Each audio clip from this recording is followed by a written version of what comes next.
The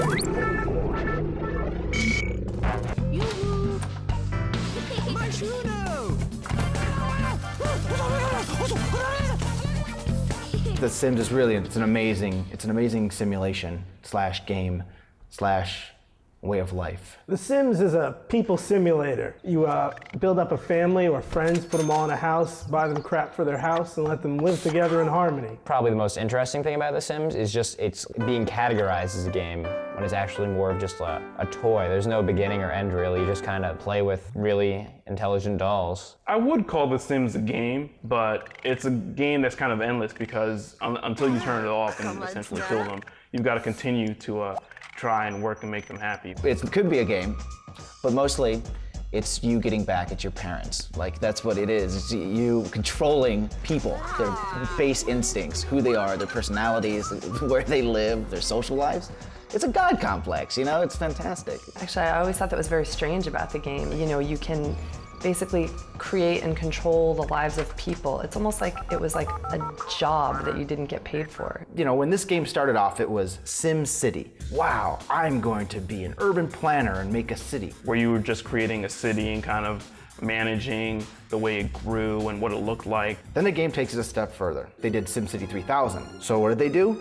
Let's just add more friggin' variables. So now you're controlling plumbing and lighting and heating. Then Sim Earth, same concept, you're just creating an Earth. Ironically enough, instead of continuing to expand like to Sim Cosmos or Galaxy or whatever, they took it down back to the human being with The Sims. It's like if you looked at SimCity and you went straight down to the very core of it and went to a house where it's like you're controlling a human being. And everything they do, from when they use the bathroom to how they dress to who they make out with. That's a very important evolution because it's showing you how just a simulation can also be considered entertainment. I play The Sims after a hard day of dealing with my real life. It's more of an escape.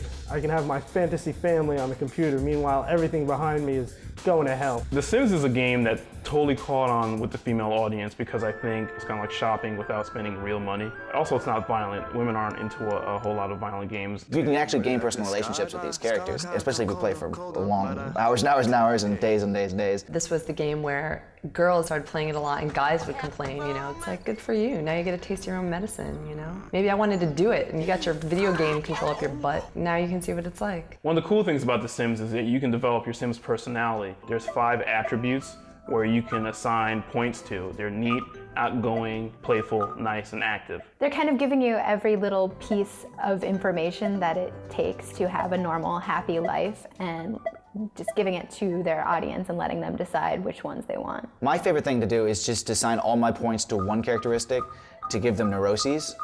So if you just do neat, they just clean all day long. Not only do you have these attributes, but you also have a personality type based on the zodiac sign. I don't see how picking their zodiac sign is going to help them at all because it hasn't helped me. My sign personally is Taurus. But if I meet the right person, I can sway any way they want. So in order to keep your Sim happy, you kind of have to take care of 8 basic needs in the game. There's hunger, comfort, and hygiene. Room, energy, you have to make sure they're having fun. I always thought it was funny that like one of their primal needs was bladder. Bladder's obviously something like, you know, everyone deals with, but it's not something you really necessarily worry about. And like if you're not near a toilet, you can just go on the side of a dumpster in somebody's purse. It's not that much of a problem. In the hamster cage. And you have to fill these needs because if you don't, then the Sim will react. Say for example, you don't feed your Sim. Well then your Sim's gonna get hungry. And if he gets hungry and starves, well then he's gonna get weak and depressed. Because you can make them depressed. They get all mopey. I kind of get a sick, like, love when they get depressed. Just because then you're like, well, they're more like humans now. And just like anyone, you know, the Sim can die. A little urn pops up, you know, and it's like, your Sim is dead. And then you gotta start all over again. So instead of just deciding when your Sim gets to pee, you also have to get them a job. Yeah, The Sims lets you go into a wide variety of careers. Law enforcement. White-collar business job, entertainment, they can try and be a star. And you could be a professional athlete. Crime. People think that like you kind of will like fall into a life of crime, but in The Sims, it's like a career path that you can choose and actually like excel at. When they get a job, in the morning they head into their taxi cab or carpool and head out for the day, and they're out of your hands. You actually lose control of the Sim. You don't get to go to work with the Sim. The Sim goes to work in the morning, you know, you get him ready, gets off into the car, and then he comes back and he has a paycheck. This is my favorite thing about The Sims, is that you don't actually have to work. It's kind of like watching your dad go off to work as a kid. The men come in the big Lincoln Town car and pick him up, and then he comes back at the end of the day with a big paper bag full of money. Maybe your dad. It's nice. Feels like home. Personally, for me though, when I get a paycheck, I go straight to off-track betting and put it all on Mike's Majesty in the 5th race. Can Sims be born into money? Because what's the point if not? The Sims as a game is one of the best arguments for capitalism ever, because the more things you get your Sim, the happier they are. You have to go get the money. Your life is better when you have more money. Bigger cars, and bigger houses, more swimming pools, and hot tubs, and it's the American dream. Playing The Sims is like shopping at the Sharper Image, and they have like a full bust of a predator, and it's $600. Well, in The Sims, you can buy that, something you wouldn't necessarily do in real life. And in The Sims, it'll actually make you happier. Again, something it won't do in real life.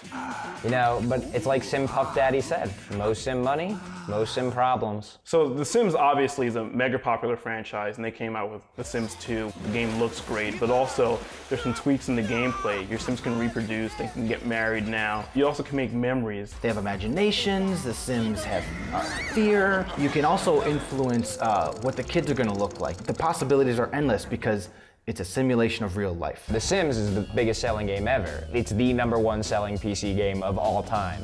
So when The Sims Online came out, the expectations were really high for a big success. One of the cool things about the online version of The Sims is that you can trade families and receive families in return from other players. Which is interesting. You have to think about the personality behind it, because you spend time nurturing this thing, building this thing, and then you're like, a nice family you got there.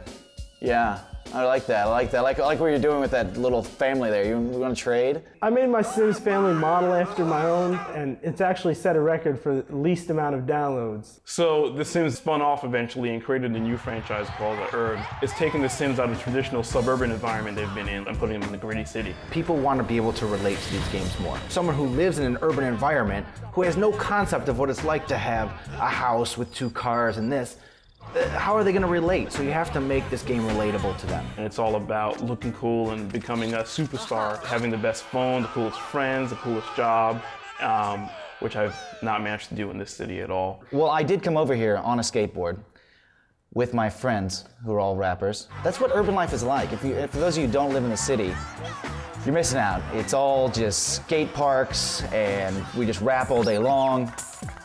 We could rap right now, you and I. One of the things that makes this game so great is that they constantly listen to what the fans want. This game is alive, it's constantly growing. If the fans want something added to the game, or a new feature, or a new variable, EA does it for them. They make money for every single copy of the game that's sold. They're not just putting it out there to entertain you. Yeah. They're actually in it for the profit. That's weird. So this is a game that's made for the people, by the people, about the people. And it will continue to evolve because of what the people say.